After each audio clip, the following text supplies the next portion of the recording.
Hey guys, my name is Emily Burchett, and I'm going to talk to you today about eye emergencies and EMS. A little about myself before we get started.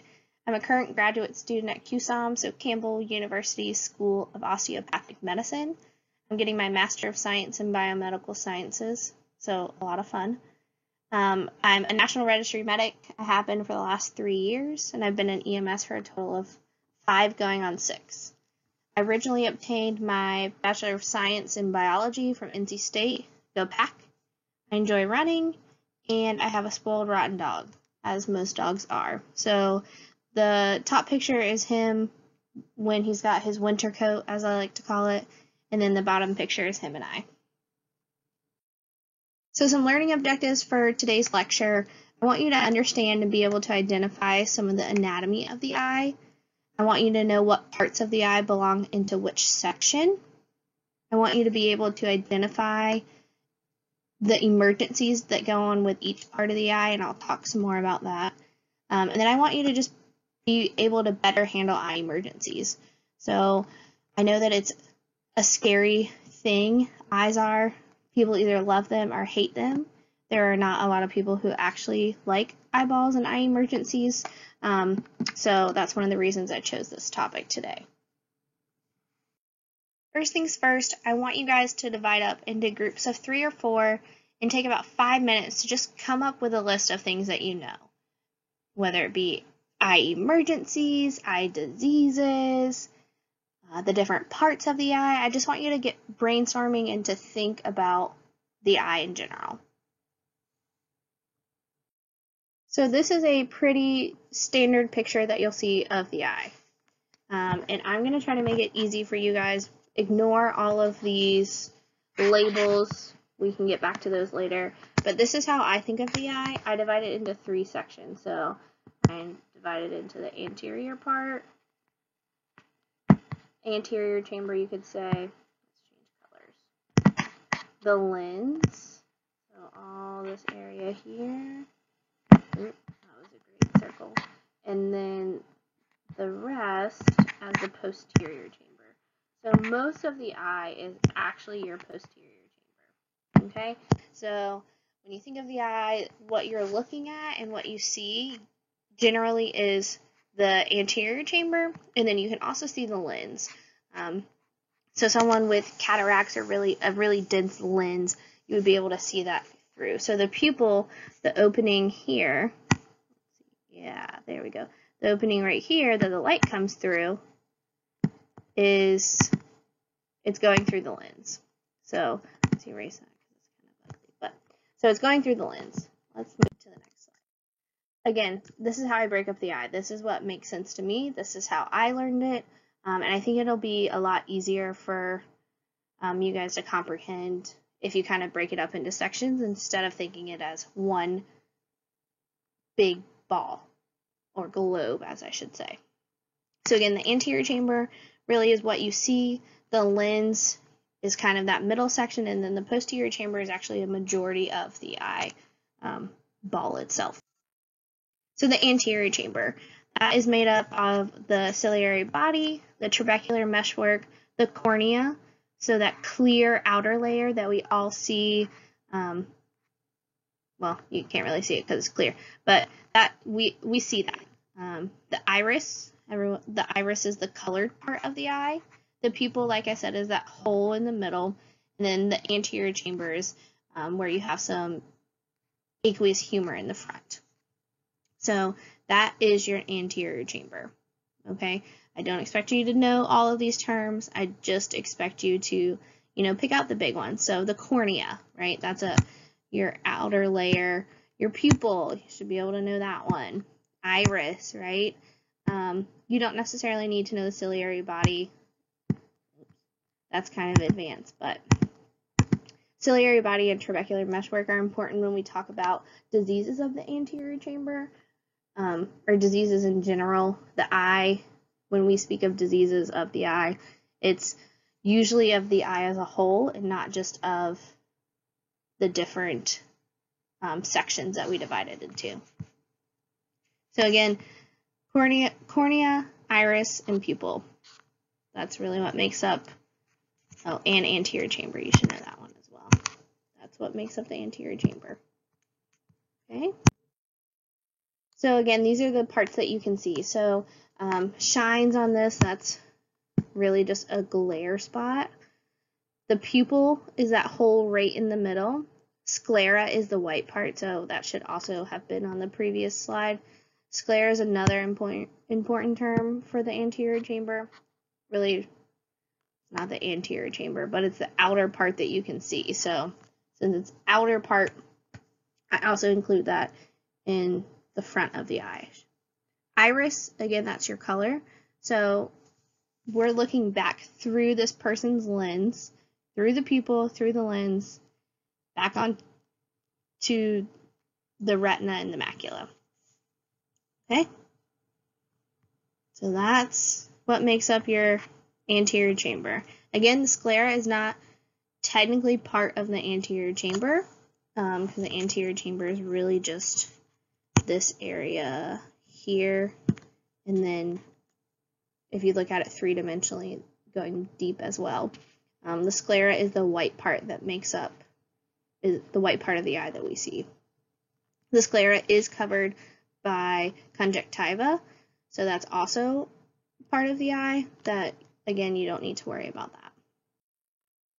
The lens. So this is the window from the anterior chamber to the posterior chamber, and it really, a window is how I think of it. As we get older, it gets denser, so people who have cataracts, that is a natural part of aging. It is literally just like a window getting foggy. Okay, trauma can also cause damage to the lens, so if you can have things called like a traumatic cataract, and then you can also have cataracts. There are some other things that can happen to the lens. This is definitely not an all-inclusive list. These are just some of the big ones that you could possibly see. So if you remember back to my dog on the front, he actually had cataracts when I first adopted him. So his eyes looked more left of these pictures. So all of the before photos, he was actually probably a before a score of a 3. So he had a very dense cataract. You could see it. So you can see here in these eyes, right? These are actually olive dogs. So it was fitting that he was on the front. That you can see that white cloud-like. These are good ones down here too as well. This one. And then you can see afterwards how they've taken that cloudiness and then they've cleared it up. So before and after. So yeah, if you look at someone's eye and it looks like it's really, really, really cloudy white, it could be a cornea issue, which I don't expect you guys to diagnose or do anything like that. So it could be a cornea issue. It also could be a cataract. So some people just have it is a natural part of aging. So for someone to have a cataract, it's not necessarily a bad thing. So if someone has a cataract, they are going to be looking through a cloudy window. So if someone doesn't have a cataract, myself, maybe you, whoever it may be, someone without a cataract is going to be looking through a clear window. So the light is going to go through the anterior chamber, through the lens, and hit right back on the macula like it's supposed to. That's a hideous arrow, but that's okay. So let's try that again. It's going to go through the anterior chamber, through the lens, straight back to the macula. Okay, we'll get to the posterior part of the eye in a minute, but that light in that image should kind of be centered right in the sweet spot, which is called the fovea. If someone has a cataract, so they're literally looking through a cloudy window. If you look up top at these two pupils, right, so you have the iris, and you look right in the middle, you have that black kind of crystal clear pupil that we're looking through. On the right over here, you have that cloudy whitish pupil That's actually the lens. So we're looking through the pupil at the lens right here, and it's cloudy and just yucky looking. So that image, instead of going straight back like it should in a normal unclouded lens, it's going to go back, but it's going to refract the light, so it's going to bounce in different areas. Maybe not that extreme, but that image that was so crystal clear is now going to become blurry. Some of the other complaints that you'll see with patients who have cataracts are changing colors. So what they think may be an orange is actually, a yellow. Usually its colors tend to look more orangish yellow instead of what they normally did. They'll also complain of glare around bright lights, so they're not going to like to drive at night. They'll have difficulty with depth perception, so you may see someone who's just had a fall. It's hard to gauge that depth perception when images are blurry. And then sometimes they'll have trouble reading fine print. That's not necessarily always indicative of a cataract, because that also is part of the aging process. It makes it difficult for you to read fine print. Again, that has to do with the ciliary bodies and how the lens moves and bends to refract the light if you're looking at something far away versus if you're looking at something up close. But that's the quick, fast version of a cataract. So the posterior chamber. This includes your retina. So that's what I was talking about, where that's actually your macula is part of your retina, and the fovea is a very specific spot on the retina. Your optic nerve is back there. Then your vitreous, okay? So we'll talk about those as well. This is actually my favorite part of the eye. I worked with a retina specialist for going on 6 years or so now, so definitely enjoy the retina. So here's a picture of the retina here. This white thing is your optic nerve, right? These things that look like spider webs are actually vessels. Pretty straightforward there. And then this is called your macula. So this is where the light comes in and hits. And kind of right in the middle, we're going to guess, that's probably not the most accurate spot, but kind of right in the middle is where the light actually comes in. So that's where the images go when you see them. They don't actually go to the optic nerve, right? So the optic nerve is actually off center. So when you look straight back in someone's eye, you'll see the macula and the fovea. And then if you look a little towards the nose, you should see the optic nerve. Okay, here on the side, my lovely drawing. There you go. That's not very good, but you get the point. Okay, so that's what's called a fundus photo. It's one of the reasons why you have to be dilated, so that people can look through the pupil, through the lens, to see all the way around the back of the eye. So we're going to do some checkpoints. So first question, which of the following is not part of the anterior chamber of the eye? Is it the iris, the cornea, the macula, or the pupil? Take a couple of seconds and think about this.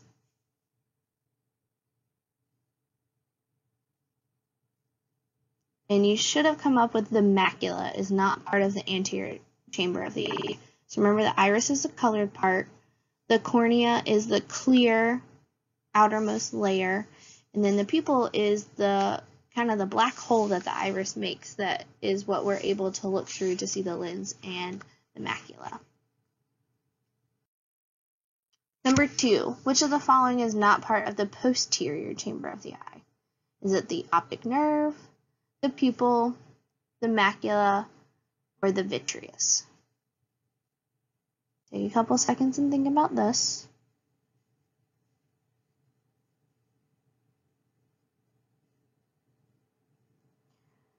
Right, so the correct answer for this one is B. It's the pupil is not part of the posterior chamber of the eye. The optic nerve is, the macula is, and so is the vitreous. The vitreous is kind of the jelly that takes up most of that space of the back of posterior chamber. Do eye emergencies always involve just one part of the eye? This isn't really a checking your understanding. This is getting you thinking for the next part. So no, they don't always involve just one part of the eye. It can actually involve all three. It can involve two. It can involve one. So yeah, it can involve multiple different combinations of different parts of the eye. It can also include all of them. So some eye emergencies you encounter. I want you to get into groups again of 3 and 4 and discuss the possible eye emergencies that you may encounter. And then we'll come up with a list as a group. We're just going to write them on the board and see kind of all the craziness that can happen with the eye. So take some time to do that.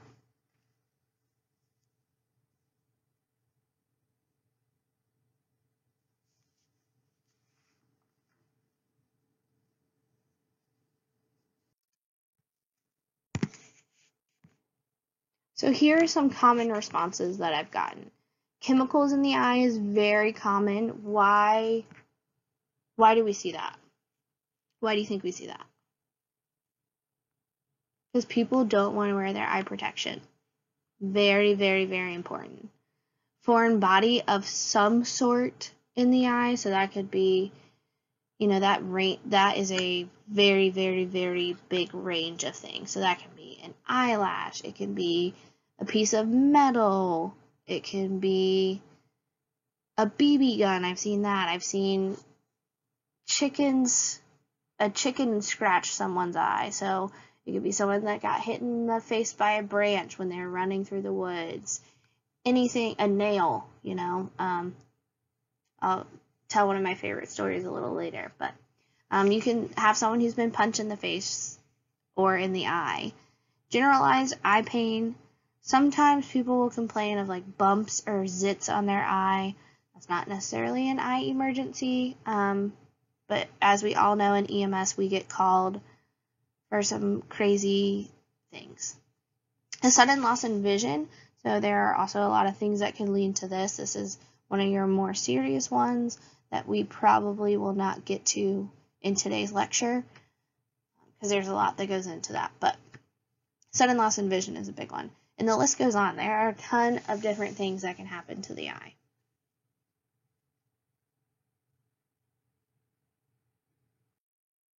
Chemicals in the eye. So if someone calls 911 and you go and they are complaining of chemical, that they got a chemical in their eye, the first thing you want to do is, 1, find out what it is, because that's important, and 2, call poison control.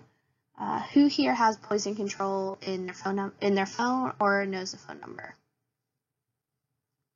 All right, so I'm going to write it on the board. Let's see if I can write it on here. It's 1, oh, that's beautiful, 800 222 1222. So everyone should put that in their phone. Everyone really should have that on their fridge or know it, but 1-800-222-1222. Poison control, it's a great resource to have. I don't know about you, but I sometimes don't know what to do with these different chemicals and these different compounds that plants and labs and different places are working with. So this is an excellent, excellent resource to have. So oftentimes if you do get called to, in this area, RTP or somewhere where they're actually working with a bunch of chemicals, they would know what it is, and most of the time they'll have protocols in place, and a lot of those include those eye wash stations, which are basically those water fountains that just shoot water into your eyes, and they're supposed to flush their eyes continuously, most of the time for 20 minutes, sometimes longer. So say they've done that, you take them to the hospital, but poison control wants you to still continue to flush their eye. What do we have, or what could we do to continue to flush the eye? I have known people to rig up a drop set and just have the patient hold the, hook it up to a bag, obviously, attach your drop set, and I mean, that's a continuous drop of fluid. You can do it wide open, and that just kind of flushes it as you go. You know, you just kind of have to make things work with what you got. You really don't want the patient to rub their eyes. So as hard as it is, and as much as they're going to want to, don't let them rub their eyes. And then obviously if their vitals are stable enough and your protocols allow, you should definitely consider treating these patients for pain. Okay, getting anything in your eye is terrifying. It's also very painful. There are a lot of nerve endings in there. So treat, if they have a complaint of pain and you're able to treat them based on their vitals, you should be treating your patients appropriately. Again, 1-800-222-1222. You should all have that in your phone, or just commit it to memory, or do both. Okay? So again, thinking back to what we have on the truck and how we could make this work. So this is not a drop set or anything similar to that. It is a eyedropper of what looks like just a regular eye drop. Okay? So anything that you can make work similar to that would be appropriate for the continuous flush that poison control may request. So drop set, if you have them, whatever the case may be, you can have them do. So there are various levels of I have an object in my eye. So over here on the far right here, we'll label this 1. It may be an eyelash. It may be, a contact has slipped into a different place. That's one level. Level 2, you have kind of a small protruding nail. I'd say this is also probably a level 2. They have a fishhook. So this one doesn't look to, it's kind of deceiving. It doesn't look to go as deep, but they are both definitely major emergencies. This person on the far right may have, a scratched cornea or something that is also equally as painful and very, they can easily get infected. You want to definitely seek care for that. And some people just may call 911 for that as well. These two, the 2 2s, definitely are emergent. Okay? Fishhook and a nail. So, different levels. I have seen a little old lady, we all know them, who have the 20 feet of oxygen tubing that they just walk around their house with. She was walking around, she had a pencil, I don't remember what she was doing, but she tripped over her oxygen tubing and the pencil went right through her eye. So that was a very, very interesting call, but things end up in eyes and it happens. So how do you treat? So the larger items, the ones that are in both of the 2s, you definitely want to stabilize them, okay? However that may be. We all know in EMS you just have to make things work. So if you use roller gauze, if you use, I wouldn't use a triangular 4x4s, whatever the case may be, you want to kind of stabilize that item. If it's a smaller item, you can have the patient maybe just close their eyes.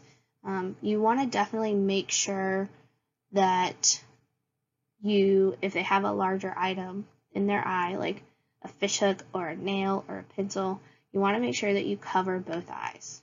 And we'll get to why that's so important, but you definitely want to make sure that you're covering both eyes.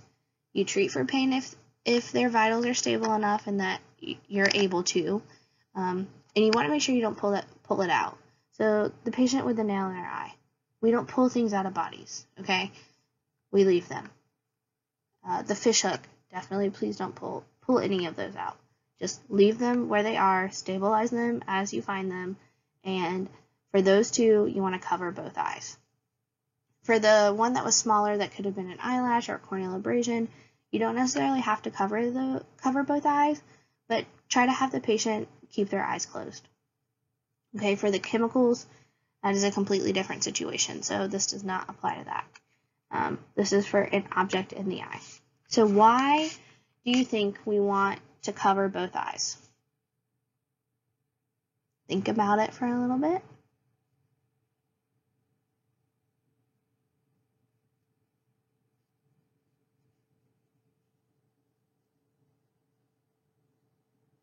Okay, I think the next one is, maybe.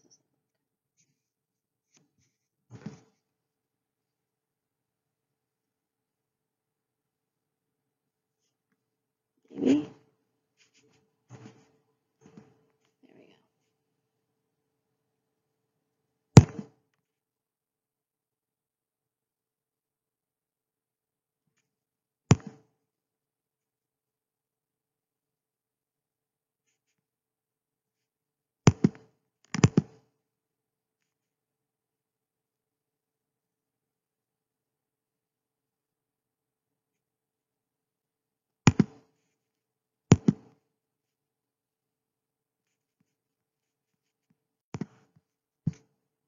Alright, well my video doesn't work as planned, but the eyes work together. So when I'm really tired, sometimes you can see it, and some people have what's called a nystagmus. You can Google it. The word is up here. Some people have nystagmus that are worse than others. Some people barely notice it. But so the eyes, when we are doing something, they are constantly moving back and forth, working together, as my laser pointer is doing, and they are putting the images together. So if you have an object in one eye, so you have that nail or something else, or that fish hook or that pencil in one eye, and you only patch the eye that is affected, the other eye is still moving back and forth as it's looking at things. So that means that the eye that is patched, even though it's not actively seeing anything because it's patched and covered, it's still moving. So that object can still be doing damage. Now, when you cover and you patch both eyes, does that mean that the eyes don't move at all? No, people still sometimes move their eyes when they're closed or covered, but they're doing less movement than they are if one eye is just open. So that's why we want to patch both eyes, okay, because the eyes work together. So retinal detachments. This is a big one. Shouldn't say one of my favorites, but something that I do enjoy. I don't enjoy, but I've done a lot of work with. That sounded bad, but you know what I mean. So they can happen from car accidents. They can happen from people getting punched in the face. And they can also happen sometimes spontaneously. So we talked about cataracts being a natural part of aging. Well, another natural part of aging is the vitreous, so the jelly in the very back posterior part of the eye loses some water. It doesn't happen because you're dehydrated or anything like that. It kind of naturally just shrinks up, and when it does, the retina, which is like a wet piece of tissue paper on the back of the eye, can sometimes get stuck to that jelly, and it can pull and rip. So that's what all of this is. This is a detached retina. So this is your optic nerve, and this all right here is green. It's lifted up, it's detached, which is bad. So you want the retina to be laying flat against the back of the eye, against that posterior chamber. So signs and symptoms. Again, here is that's a goodie. That is a big retinal detachment that actually started from a tear. So when fluid, just like if you put, I don't know what a good example of it is right off the top of my head, but if you get like just a little bit of air up under a sheet or a piece of paper, it can lift the whole piece of paper up. Very similar. So with a retinal attachment, if you have a little tear, or usually it's a tear or a hole, if a little bit of fluid gets there, the fluid can actually get behind it and lift it up. It's a little bit more complex than that, but for simple terms, that's what it is. It's this whole retina has lifted up, and that is a retinal detachment. It was actually all the way out here and a tear right there. But so they'll see flashes of light. So sometimes it's every time I look left, I get a bunch of, like a shower of flashing lights, like fireworks. Okay? A shower of new floaters. So it's almost like they're looking through a bunch of black bugs. And it's usually only in one eye, so they can cover up one eye that's not affected and see it, and then if they cover up the affected eye, then they don't see it. So definitely cross-checking the vision, right eye versus left eye and vice versa. They can see a curtain coming in their vision, so it could be, I'm noticing a black curtain coming from one side or coming from the top or the bottom.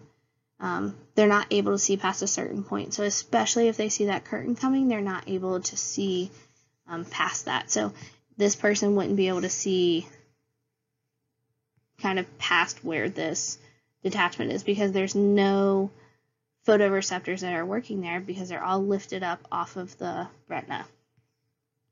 It's peripheral vision loss. So as opposed to glaucoma, which again, we're not going to talk about in this lecture, glaucoma is glaucoma is also a peripheral vision loss, but that wasn't a good example.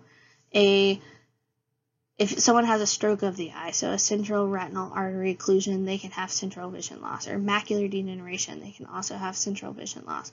So as opposed to peripheral vision loss would be more of your glaucoma or your retinal detachment. These things require immediate attention from an ophthalmologist. They're going to most likely need surgery, and they definitely need to be seen and have a dilated exam to see what's going on and what's causing those flashes of light, those shower of floaters, that curtain. Anyone who complains of these or a sudden loss in vision, those are big things that need to be seen by an ophthalmologist, and they need to be taken to the ER. So some more checking your comprehension. What is the number for poison control? Take a second. Don't pull out your phones if you programmed it. Let's see if you remember it.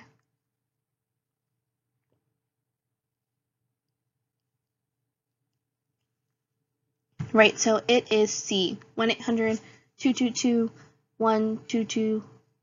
I don't know if I said an extra 2, but it's C.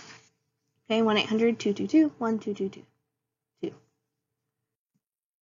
Okay, what part of the eye is involved in a retinal detachment? Anterior chamber, lens, or posterior chamber? Again, take a second, kind of think about it. Right, it's the posterior chamber. So the retina is in the posterior chamber. It's not in the anterior chamber, and it's not part of the lens. So retinal detachment is definitely part of the posterior chamber. So what should you not do when there's a foreign body in a patient's eye? Should you not cover up both eyes? Should you not secure the item? Should you not remove it? Should you not treat the pain if vitals allow? Take a second and think about that.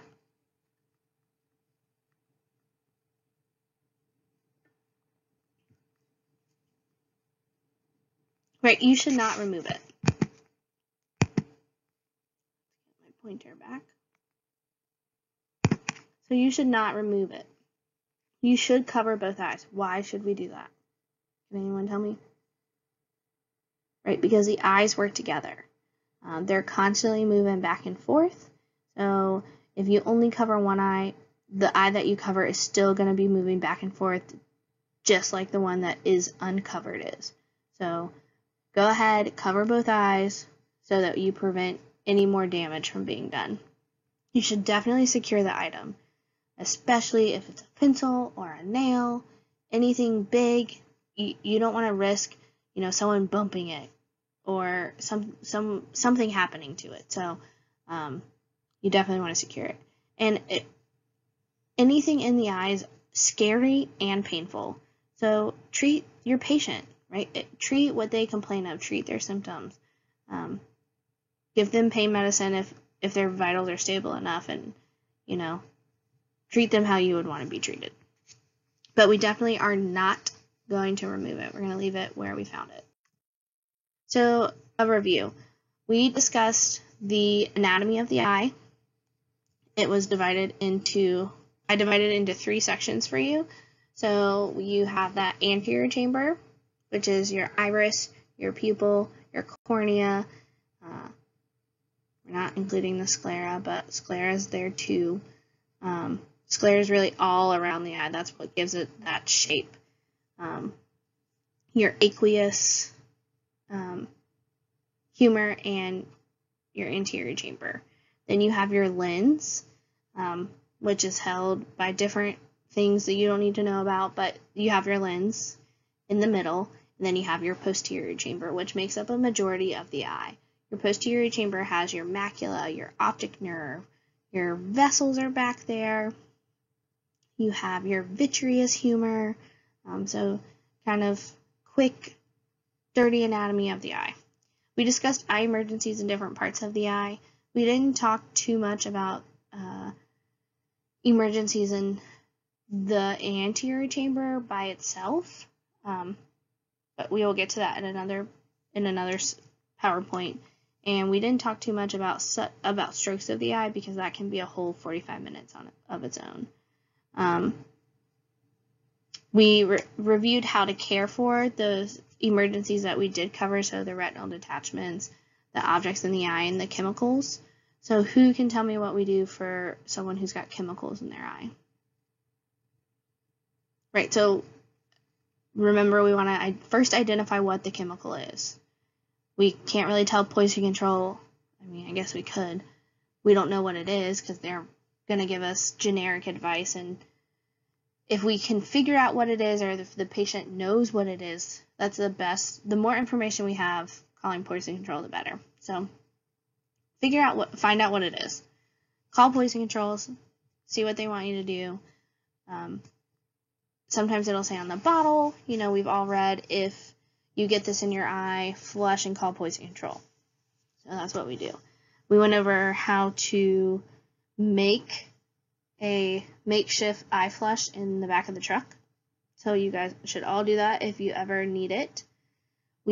For objects in the eye, we kind of hammered home, don't remove it, secure it, cover both eyes, or if it's a small item, like a slice to the eyelid or something like that, you can have them close their eyes, whatever's more comfortable.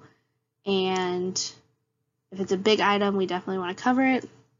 So we discussed that. We discussed retinal detachment, so the signs and symptoms of that, what a patient could be complaining about.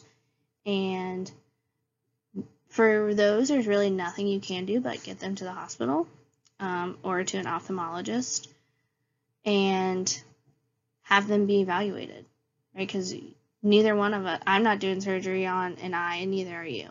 So definitely get them to an ophthalmologist for further evaluation. So a key thing to remember is there are numerous different eye emergencies. These are just a few.